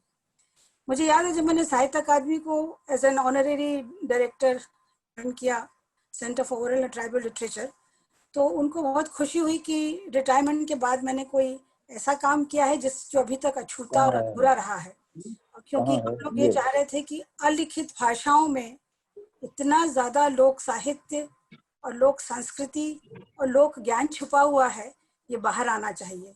और कुछ भाषाओं की वो चाहती थी कि मैं, क्योंकि भाषा वैज्ञानिक हूँ, मैं कुछ भाषाओं को लिपियां भी दे सकूं। तो हमने कोशिश तो की 1-2 भाषाओं की लिपियां बनाने में। जैसे हमने तोड़ा को लिपि दी, कोटा को लिपि दी, जो हम लोग मैं साहित्य अकादमी में थी 1.5-2 साल 2.5 साल के दौरान। पर मैं ये देख के बहुत हैरान थी कि ऐसा कोई भी विषय नहीं होता था जो उनके साथ हम चर्चा जिसकी न कर सके, या जिसके बारे में उन्होंने लिखा या पढ़ा या मनन ना किया हो। और यही बात थी कि जब हमने उनको अलिखित भाषाओं की किताबों के लिए विमोचन के लिए साहित्य अकादमी बुलाया, तो उनकी तबीयत उन दिनों बहुत ठीक नहीं थी, पर उसके बावजूद भी उन्होंने यही कहा कि अन्विता, ये मैं सोचती हूँ बहुत महत्वपूर्ण कार्य है और मुझे बहुत खुशी है कि साहित्य अकादमी ने कुछ इसमें पहल की है, तो मैं ज़रूर आऊँगी। और वो आई, बहुत अच्छा बोली भी। और खैर, मैंने तो उनको बचपन से सुना है, पर जैसा कि इससे पहले भी कई लोगों ने कहा है, इंद्रनाथ मदान जी ने जैसे कहा कि बचपन में तो हम लोग, I used to be mesmerized by her personality. She was so beautiful, she was so graceful, her dances were just aesthetic. It was impossible not to, just be impressed by her. और बचपन में तो खैर बहुत ही ज्यादा, और बाद में भी। पर फिर बीच में हमारी संबंधों में बीच में थोड़ा सा इसलिए अंतराल आ गया कि मैं देश छोड़ के चली गई बाहर पढ़ने लिखने के लिए। पर जब मैं वापस आके जवाहरलाल नेहरू विश्वविद्यालय ज्वाइन किया, तब से फिर हमारे ताल्लुकात लगभग रोज के हिसाब से बने रहे। और उन्होंने एक और बात, जो कि शायद आप लोगों ने बात गौर की हो, कि उनको कॉन्फ्रेंसेस और सेमिनार कराने का बहुत शौक था। और इतनी उम्र के बाद भी वो कभी भी नहीं चूकती थी कि किसी भी नए पक्ष को, जीवन के किसी नए पक्ष को लेके वो कहती थी कि नहीं, इस पे तो सेमिनार होना चाहिए। मेरे रहते और मुझे भी उन्होंने झोंका इसमें, साउथ ईस्ट एशियन कंट्रीज और साउथ एशियन कंट्रीज का। हमने वहाँ के लैंग्वेजेस, लिटरेचर पे 2-3 सेमिनार्स किए। और एक सेमिनार जो हम नहीं कर पाए, और उनका बहुत मन था, क्योंकि वो लोक साहित्य, लोक संस्कृति और लोक ज्ञान से इतनी जुड़ी हुई थी, और उनका बहुत मन था कि मैं भाषा के माध्यम से लोक ज्ञान पर एक सेमिनार करूं। और वो कुछ परिस्थितिवश वो चरितार्थ नहीं हो पाया। पर उनकी कर्मठता को देखकर, उनकी निष्ठा जो बहुत सराहनीय है, उसको देख के ये लगता है कि शायद ऐसा व्यक्ति दोबारा तो जन्म नहीं लेगा इस धरती पे। अपने आखिरी वक्त तक, वो कोविड के दौरान जो हम लोग सब घर में बैठे हुए थे, वो तब भी ऑफिस जाती थी। और कई बार उन्होंने मुझे कहा कि अन्विता, तुम्हें मालूम है 11-12 तो मुझे इंजेक्शंस लेते लेते निकल जाते हैं सुबह का टाइम हॉस्पिटल में, उसके बाद मैं आती हूँ। और जब उनको आंखों से दिखना बंद हो गया, बहुत कम हो गया, तो मैंने उनसे कहा भी था कि कपिला मौसी, मैं आके पढ़ दिया करूंगी, आप जो पढ़ना चाहे मुझे बता दें, एक दिन पहले हिंदी हो या अंग्रेजी, दोनों में पढ़ के सुना सकती हूँ, आपको कोई परेशान होने की जरूरत नहीं। तो उन्होंने एकदम से हाथ पकड़ के दोनों मुझे बहुत ही प्यार से उन्होंने कहा, अरे तुम तो खुद इतनी व्यस्त हो, मैं तुमको कैसे तकलीफ दे सकती हूँ। तो इस तरह की औपचारिकता में बीच बीच में आ जाती थी। पर मुझे आश्चर्य इस बात का होता था कि आंखें चाहे उनका साथ नहीं भी दे रही थी, फिर भी ऐसी कोई किताब नहीं है जो कि वो उनकी पढ़ाई से रह गई हो। वो किसी न किसी तरह से उसको पढ़ती थी। और एक दिन उन्होंने मुझसे ये साझा भी किया कि अन्विता, तुम समझ सकती हो मेरी यातना और मेरी पीड़ा की गहराई, कि मैं इतनी पढ़ने लिखने वाली औरत अब मैं पढ़ नहीं सकती हूँ, मैं वो इतना नहीं पढ़ सकती हूँ जितना मैं पढ़ना चाहती हूँ।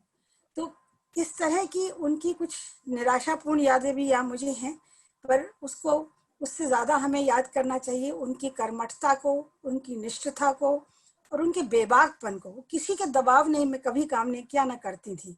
ये अलग बात है कि हम में से कुछ लोग होंगे जिन्होंने उनके दबाव में काम किया हो, पर वो किसी के दबाव में नहीं आती थी।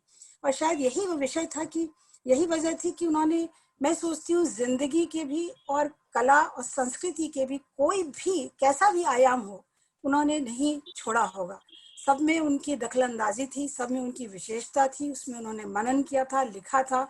और वो चाहती थी कि आगे आने वाली जो जनरेशन है वो इस बात को, उसको और आगे करे। इसलिए वो, आपको सबको मालूम है कि वो निर्माता रही हैं। She was an institute builder, और इंडिया इंटरनेशनल सेंटर और Indira Gandhi national centre for art and culture के तो खैर उनका है ही बहुत हाथ, पर और भी बहुत सी संस्थाएं हैं जिनका जिसका योगदान उन्हीं के सर जाता है।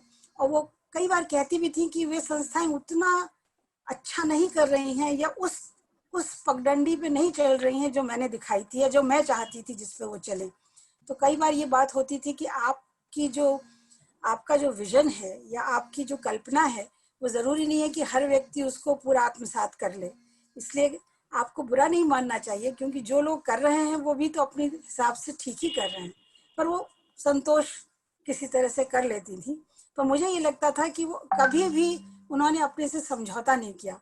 उनको ये लगता था इससे भी आगे और भी अच्छा हो सकता है। जैसा कि मैंने कहा कि उनसे तो मेरे पारिवारिक रिश्ते ज़्यादा थे और वो मेरी माँ को छोटी बहन मानती थी, तो मैंने तो उनको उसी नज़र से देखा। और हमारी माता जी, मेरे माँ बाप बहुत जल्दी चले गए इस दुनिया से, तो मुझे कपिला मौसी ही ऐसी लगती थी कि मेरा कोई अभिभावक है इस दुनिया में। और उनके जाने के बाद तो मुझे लगता है मैं जैसे फिर से अनाथ हो गई हूँ। तो मैं इससे ज़्यादा क्या कहूँ, आप सबके साथ हूँ और मेरी कोशिश रहेगी कि, और मैं चाहती हूँ आप लोगों से भी मेरी इल्तिजा है कि जो वो चाहती थी और आप लोग ज़्यादा अच्छे से समझते हैं वो क्या चाहती थी संस्कृति के आयाम में और साहित्य के आयाम में, लोक कलाओं के आयाम में, उस मार्ग को और भी आगे बढ़ाते रहें और परिपक्व करते रहें। आज मेरी श्रद्धा के सुमन उनको समर्पित हैं। नमस्कार। मैं अब साहित्य अकादमी के पूर्व अध्यक्ष और प्रख्यात कवि आदरणीय प्रोफेसर विश्वनाथ प्रसाद तिवारी जी को आमंत्रित करता हूं कि वे अपनी श्रद्धांजलि अर्पित करें। कपिला जी का हमारे बीच से जाना भारतीय कला और संस्कृति के क्षेत्र में एक गहरा शून्य पैदा करता है और ये बहुत बड़ी क्षति है। हालांकि मैं तो यही कहना चाहूंगा कि कपिला जी अब नहीं हैं हमारे बीच, लेकिन उनके लिखे हुए सैकड़ों शोध पत्र और लगभग दर्जन भर पुस्तकें हमारे बीच हैं जो हमारा मार्ग निर्देश करती रहेंगी। कपिला जी के बारे में मैंने बहुत पहले पंडित विद्यानिवास मिश्र के यहाँ उनकी चर्चा सुनी थी और वो हम लोगों के साहित्य क्षेत्र के एक बड़े कवि से संबंधित रहे, तो उनके बारे में सुना और उनकी बहुत सी किताबें मैंने देखी। क्लासिकल डांसेस किताब बहुत पहले देखी थी उनकी। नृत्य, कला, स्थापत्य, ये सब जितने भी कला के विविध क्षेत्र हैं उनकी प्रख्यात विदुषी महिला थी वो। और उन्होंने न केवल शास्त्रीय और लोक नृत्य का अध्ययन किया था या उस पर लिखा था, उस पर विचार किया था, बल्कि कथक और भरतनाट्यम में उन्होंने इतने विशिष्ट विद्वानों से दीक्षा ली थी और उसका इस तरह से परफॉर्मेंस करती थी कि वह एक अपने आप में अद्वितीय है कि जो विचार और कर्म दोनों क्षेत्रों में एक साथ दिखाई पड़ता है। मंदिरों के स्थापत्य पर उन्होंने विचार किया था। भरत मुनि के नाट्यशास्त्र और पारंपरिक लोक रंगमंच है, उस पारंपरिक रंगमंच पर विचार किया था और उसकी चर्चा सब हमारे आदरणीय मित्रों ने की है। जयदेव के गीत गोविंद के बारे में साहित्य अकादमी के लिए उन्होंने वासुदेव शरण अग्रवाल की रचना संचयन का संपादन किया और मुझे एक तरह से मैं कहूँगा मुझे गर्व है कि हमारे कार्यकाल में भी वो साहित्य अकादमी में आई। हालांकि अस्वस्थ थी मगर आई और उन्होंने संक्षिप्त ही सही अपना व्याख्यान दिया। कपिला जी को देखकर लगता था कि संस्कृति इनमें मूर्तिमान है। उनके बोलने, उनके व्यवहार, उनके चलने, हर चीज में जिसको हम संस्कृति कहते हैं वो अभिव्यक्त होती थी। भारतीय कला जगत में यह मैं नहीं कहूंगा उनको सम्मान नहीं दिया, भारतीय कला जगत ने उनको भरपूर सम्मान दिया और मुझे खुशी है कि भारत सरकार ने भी उन्हें उचित सम्मान दिया। और इसीलिए मुझे विश्वास है और मैं प्रार्थना करता हूं कि महाप्रकृति भी उनकी आत्मा को शांति देगी और कपिला जी उसी तरह वहां भी सम्मानित होंगी। मैं उनकी स्मृति को श्रद्धांजलि अर्पित करता हूं। जी मैं अब बहुत ही आदर के साथ प्रोफेसर मालाश्री लाल जी को आमंत्रित करता हूं कि वे अपने श्रद्धा शब्द अर्पित करें। सबको मेरा नमस्कार। It's indeed a very great privilege to participate in this tribute to Dr. Kapila Vatsyayan. Like several other people on the panel today, I also was very fortunate in meeting Dr. Kapila Vatsyayan when I was just a college student. She knew my father, who was a bureaucrat with a deep interest in history and culture. And in a very personal way, even many, many years later, whenever I met her, she would first ask how my father was, and then we would get on to talking. But in the context in which so many of you have spoken of Kapila ji's vast contribution to knowledge and culture, I'm going to focus today on her work on the Geet Govind, which brought me very close to her about 8 years ago, 10 years ago, although it was an ongoing relationship. At that time, Namita Gokhale and I were compiling an anthology, which turned out to read as Finding Radha, The Quest for Love. So of course, we were seeking a contribution to this book from Kapila Vatsyayan ji. So I went across to her office, but like so many people here on the panel, we knew better than to ever walk into her office unprepared. So thanks to Kavita Sharma, who's also here in the IIC library, I was able to get hold of all the work that Kapila ji had done on the Geet Govind.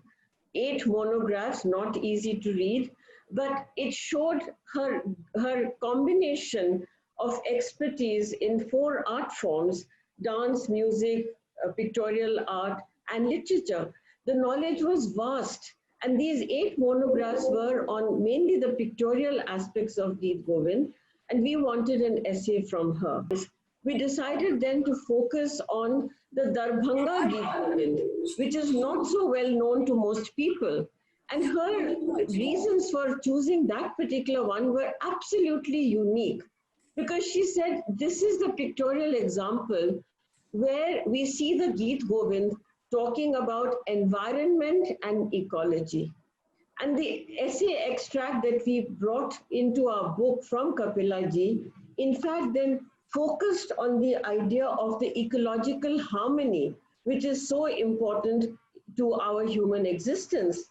Now, here was Kapila ji in the 1990s, looking back on the Geet Govind of the 8th century, and from that, pulling out the strand of environment and ecology and harmony and nature and the symbols that go with it. She was a visionary, there's no doubt about it. She was talking on these subjects before others were focusing on it.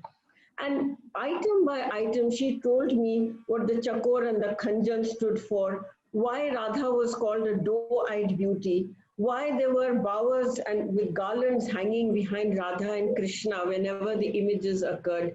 She talked about the dress, she talked about the mudras, and in her animated way, her eyes danced and her fingers danced. And I will never forget the wonderful afternoons that I spent with Kapila ji in the Asia Project office at the Indian International Center. And with her characteristic seeking for perfection, when the tea arrived, everything on the tea tray was also perfect, aesthetic, beautiful, and she had something to say about it. So that is the Kapila ji I remember, a great scholar, a good friend, a tremendous mentor, and certainly a person who demanded perfection because she always gave us perfection and she always set the standards of the ideals. My deepest gratitude to her from everything that I have learned from Kapila ji, and my pranams to her. धन्यवाद professor माला श्रीलाल जी। अब मैं professor Sukrita पाल कुमार जी को आमंत्रित करता हूं कि वे अपने श्रद्धा सुमन अर्पित करें। Yeah, this is a great opportunity for me to actually voice my grief, primarily because in the same week, I have lost two mothers. My own mother passed away, and then after that, another mother who was always by my side for all my intellectual, emotional pursuits in life. She has always been there, whether to articulate her mentorship in as many words as like a mentor, or just by her blessings, or by inspiring me all through for any action, constructive action that I would have liked to take. Where me and my mother are concerned, both of them actually have shared, even the oxygen concentrator, they shared, and both have passed away now. So I don't know what to say because this is beyond words, but I know one thing, and that I think as a creative thinker, she taught me in a very effective fashion. She taught me that all knowledge must be experiential. And it started years ago when I went for the exhibition that she had curated, envisioned, and executed in IGNCA. And this was on Carl. It's the first time that I understood. I had been reading in newspapers, in in philosophy, in literature, in every way. I had been trying to understand both linearity and eternity. How do they come together? And it was through this beautifully done exhibition. I don't even want to call it an exhibition because it was an experience, a total experience. Radically transformed me into something else. And after that, I have gone to literature as a different person with a different vision. And yet there is a certain kind of dynamism in her thinking that kept one going. And I remember when Malashri and I had gone to her for our book, Speaking for Myself. In fact, she's the one who envisioned it. And it was almost like an impossible task that she had in fact given us. And we managed to do it primarily because there was this tremendous push that she had given us. The push, which as Kavita put it very rightly, it was a commander's push. There was no saying no. We had to do it. And I think it's with that kind of a conviction that she had in her voice that her original thinking came to be executed not only by her own self, but by a whole lot of us whom she would just command and we would follow. And it's not just following, because I think it was something more than just mere following. I think she made us also creative thinkers in a big way. She made us, in a way, whatever little that we have gained in, whatever I have gained in terms of writing or reading or understanding life. I think behind that entire understanding, there is one person I can name is Kapilaji. Also, when I did at IGNCA, I was supposed to be directing along with Molly Kaushal, this wonderful, almost 1 month long program on folk and tribal Mahabharata. We had in a very naive way, I think, we had made a blueprint. Molly and I had worked this out, and we made a blueprint of what we were going to do. But as we go there, that blueprint became red because she canceled it out totally. And she said, no, this is not going to be what you're thinking. I do not want a seminar as seminar. I want an experiential conversation on tribal and folk Mahabharata. And sure, we did that then finally. And believe it or not, on the grounds of IGNCA, apart from many other, not just performances, but reenactment and creation of rituals, and even to the extent of an 18-day-old ritual of Aravan was conducted before we had a conversation on it inside the seminar room. So that was she. I mean, she made it happen. And one after the other, one can go on. And she would touch the word, because me being from Africa, from East Africa, when she did her conference on Africa and asked me to speak there, I was, of course, very frightened because I didn't know how she was going to take whatever I said. And what a blessing when she came and patted my back and said, yes, this is what I wanted. But her comment, you know, which took me to my birthplace, which was about, you know, how you have to throw in that experience. So speak from your heart about what you experienced and what are the stories that you have read and how do they integrate with the Black people out there? How do they represent? So she would be so holistic about everything. And one cannot just slot her scholarship in one category of just maybe what we call in a limited way, culture studies or literature or dance. Everything came together. My heartfelt homage to her. She will live through her vision, through her words. And I think many of us have to come together to take that vision forward. Thank you. Namaskar. धन्यवाद professor Sukrita पाल कुमार जी। हम आपकी माता जी के निधन से भी बहुत दुखी हैं और अपनी श्रद्धांजलि व्यक्त करते हैं। मैं बहुत ही आदर के साथ प्रोफेसर चंद्रमोहन जी को आमंत्रित करूंगा कि वे कपिला जी से जुड़ी हुई अपनी स्मृतियां हमसे साझा करें। Professor Chandramohan ji. Dear Dr. Rao, Dr. Kaushik, senior colleagues, Professor I.N. Chaudhary Sahab, Kavita ji, Harish ji, Malashi Lal, Sukrita ji, and Abhi ji, because I'm seeing them, therefore I'm speaking about them. Now I will only take 3 minutes. The first minute is that we are all overwhelmed to hear such passionate tributes given to Dr. Kapila Vatsyayan's memory. Of course, she was a matchless icon, but I will only take 3 minutes in enumerating the 3 things which I have in mind.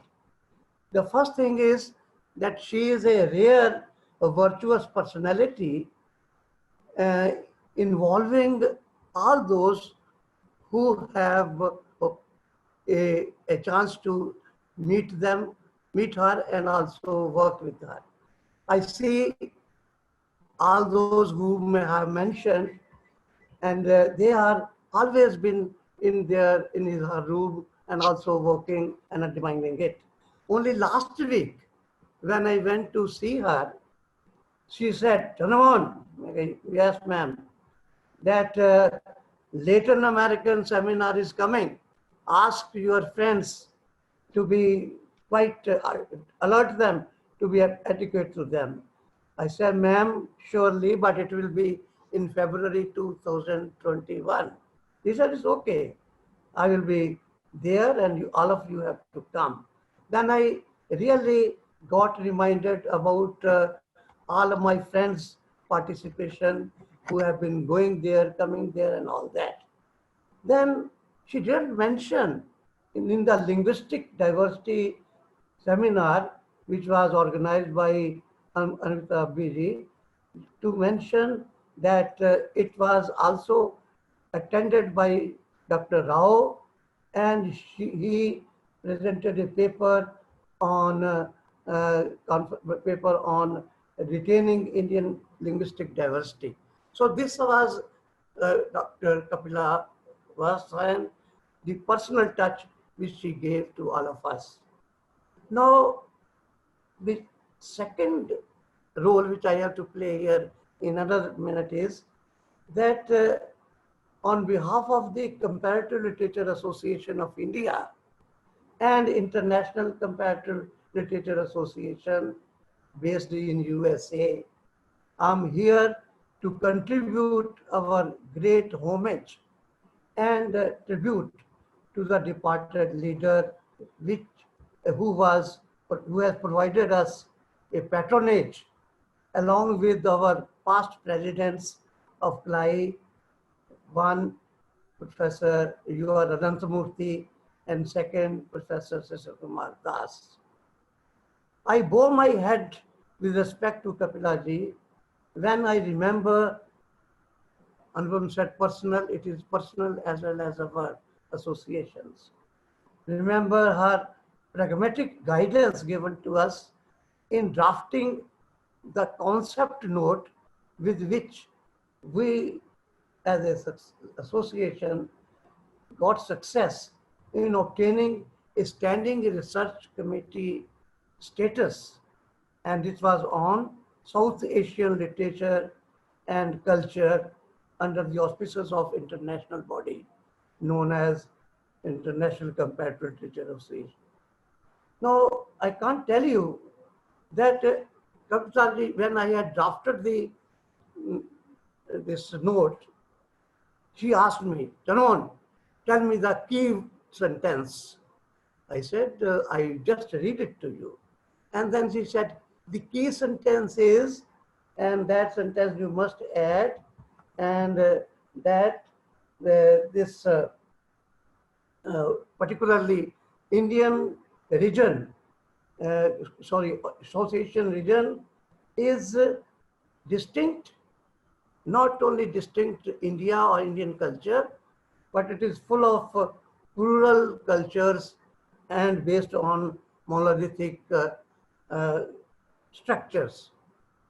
Do it, include it, and then those Western thinkers will understand what are you demanding in the form of South Asian literature and culture thing.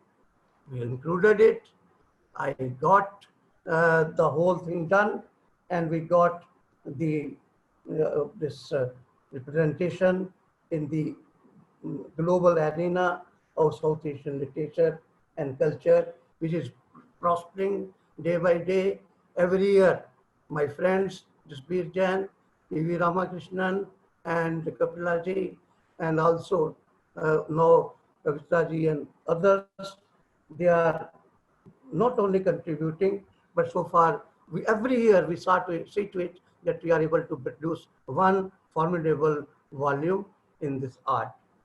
Now, with these words, in the last half minute, I will say that Kapilaji's vision will continue showing us the right path like an ever-shining northern star, and surely she would continue to be a role model of scholarship par excellence for all of us. We pray to God to bless peace to the revered, dear departed soul, and grant us an inspiration and to follow in her worthy footsteps. Thank you very much. God bless her. धन्यवाद professor Chandramohan जी। अब मैं हिंदी के प्रख्यात कवि और साहित्य अकादमी के उपाध्यक्ष आदरणीय माधव कौशिक जी से अनुरोध करता हूं कि वे अपने श्रद्धा शब्द निवेदित करें। सभी विद्वानों को प्रणाम। आज वाकई पूरे देश के संस्कृत कर्मी, रचनाकार सभी शोकाकुल हैं। आदरणीय तिवारी जी, इंद्रनाथ चौधरी जी, मालाश्री जी, प्रोफेसर चंद्रमोहन जी समेत सभी विद्वानों ने अपने उद्गार व्यक्त किए। मैं दिल्ली में नहीं रहता, इसलिए व्यक्तिगत संपर्क कभी रह नहीं पाया कपिला जी से।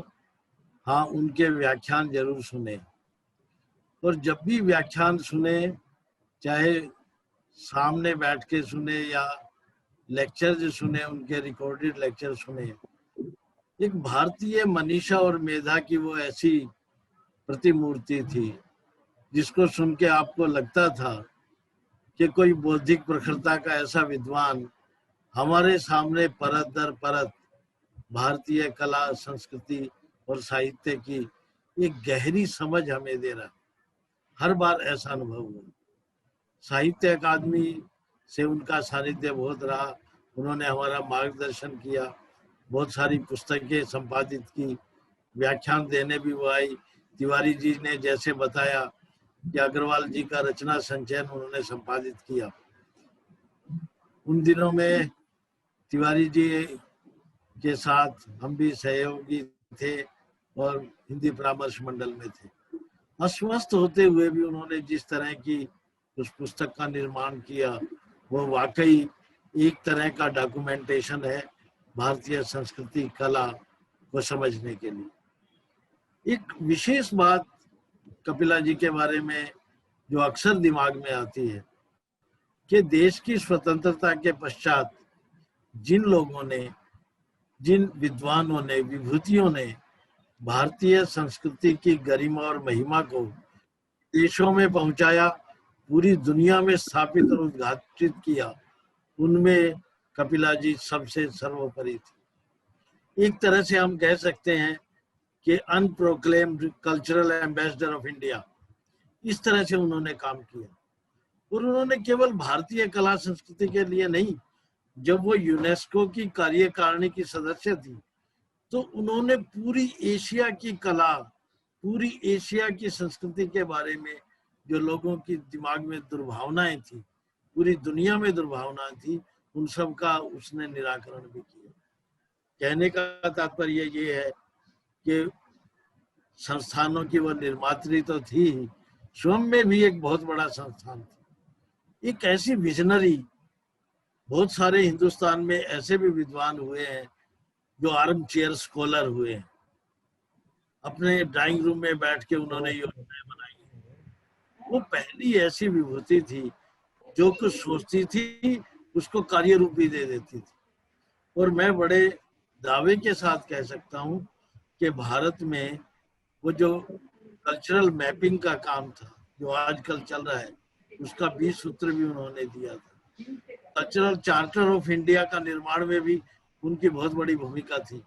और आज साहित्य, कला और संस्कृति की जितनी योजनाएं चल रही हैं, 80% उन्हीं की ब्रेन चाइल्ड है, ये हमें मान लेना चाहिए। उन्हीं की प्रेरणा से सब हुआ। जब वो राज्यसभा की मेंबर थी तब उन्होंने राज्यसभा में जो व्याख्यान दिए, मेरा तो ये भी मानना है कि ऐसी विभूतियों ने भारतीयों के जो सत्ता में बैठे राजनीतिज्ञ हैं उनको भी संस्कारित किया है, उनको भी उन्होंने दिशा देने की कोशिश की है। उन्होंने एक तरह से सत्ता को संवेदनशील बनाने में भी निर्णायक भूमिका निभाई, क्योंकि सत्ता कभी भी संस्कृति, साहित्य और कला के प्रति इतनी अधिक ना जानकारी रखती है, ना इतनी संवेदनशीलता रखती है। तो कहने का तात्पर्य ये है कि सत्ता और संस्कृति के मध्य एक सार्थक सेतु का कार्य भी कपिला जी ने हमेशा के लिए किया। मित्रों, सच बात तो ये है कि जब भी ऐसा बड़ा व्यक्तित्व हमारे बीच से उठता है तो गहरा शून्य पैदा होता है, और बहुत वर्षों तक वो शून्य भरता भी नहीं है, ये भी सच है। लेकिन मुझे कबीर की भी वो पंक्ति याद आती है, हम न मरई मरई संसारा। ऐसे लोग मर के भी नहीं मरते हैं, ऐसे रचनाकार, ऐसे विजनरी। जब गीत गोविंद का बड़ा जिक्र हुआ, गीत गोविंद में मधुराष्टक आता है, अधरम मधुरम वदनम मधुरम मधुराधिपते रखिलम मधुरम। जब वो प्रस्तुति देती थी तो कई बार तो ऐसा लगता था कि जय गीत गोविंद की ये रचना वो सार्थक होते, हम उसको देखते भी थे उनकी भाव भंगिमा के जरिए भी। और जब भी आप उनको देखेंगे नृत्य करते हुए, उन्होंने भारतीय लोक की अलौकिकता को भी उजागर किया। की ओर से साहित्य अकादमी के 24 भाषाओं के रचनाकारों की ओर से, सभी रंग कर्मियों, संस्कृत कर्मियों की ओर से उस महान विभूति के चरणों में श्रद्धा सुमन चढ़ाते हैं और आने वाले समय में उनसे प्रेरणा लेते रहेंगे। मुझे अंत में एक फिराक साहब का एक शेर भी याद आ रहा है कि आने वाली नस्लें तुम पर रश्क करेंगी हम असरो, जब उनको मालूम पड़ेगा तुमने फिराक को देखा था। तो आने वाली पीढ़ियां हमसे भी ईर्ष्या करेंगी कि हमने आदरणीय कपिला जी को देखा था, सुना था, उनसे मार्गदर्शन भी लिया था। हम आने वाले दिनों में उनके चरण चिन्हों पे चलने का प्रयास करेंगे। साहित्य अकादमी की ओर से पूरे देश के कलमकारों, रचनाकारों, संस्कृत कर्मियों की ओर से मैं श्रद्धा सुमन व्यक्त करते हुए उनकी स्मृति को प्रणाम करता हूँ। बहुत बहुत धन्यवाद आदरणीय माधव कौशिक जी, और आप सभी के प्रति बहुत बहुत आभार। इस श्रद्धांजलि सभा में डॉक्टर सोनल मान सिंह जी उपस्थित रहना चाहती थीं। हमने उन्हें आमंत्रित भी किया था, लेकिन संसदीय समिति की एक बैठक में शामिल होने की वजह से वे इस मंच पर उपस्थित नहीं हो सकीं, लेकिन उन्होंने अपना लिखित संदेश हमारे पास भेजा है और यह कहा है कि इस संदेश को यहाँ पर ज़रूर प्रकाशित किया जाए।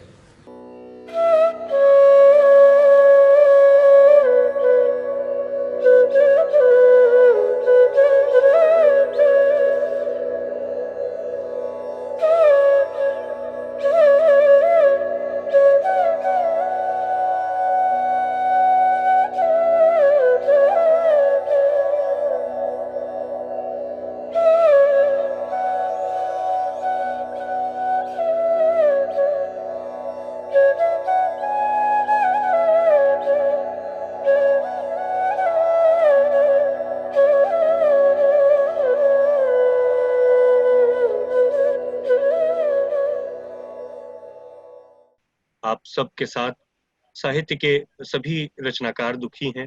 पूरे देश में एक शोक की लहर है। ऐसे बड़े संस्कृति कर्मी को हमने खोया है, एक ऐसे बड़े इतिहासकार, एक ऐसे बड़े पुरातत्ववेत्ता को हमने खोया है जिसकी वैश्विक स्तर पर पहचान रही है।